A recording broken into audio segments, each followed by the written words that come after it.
ছাব্বিশে এসে মনটা অজান্তে ফিরে যায় ৯০ দশকের সেই সোনালী সময়ে।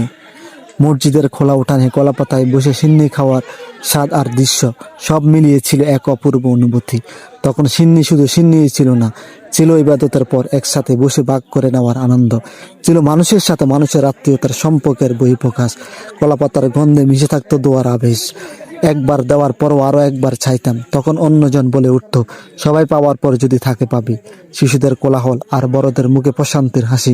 কোনো আয়োজনের জুলুস ছিল না, ছিল না কৃত্রিমতা, ছিল কেবল সরলতা আর আন্তরিকতার সুখ।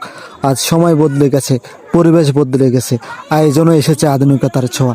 তবু ছাব্বিশে এসে যখন কলাপাতায় মসজিদের সেই সিন্নির স্বাদ পায়, তখন মনে হয় কিছু স্মৃতি কখনো পুরনো হয় না। সেই সিন্নির সাথে জড়িয়ে আছে শৈশবের সরলতা, মানুষের প্রতি মানুষের ভালোবাসা আর একসাথে থাকার এক অনাবিল সুখ। তাই ছাব্বিশে এসে কলাপাতায় যখন দেখে সিন্নি খাচ্ছে, তখন চোখের সামনে ভেসে আসে সেই পুরনো দিনগুলোর কথা।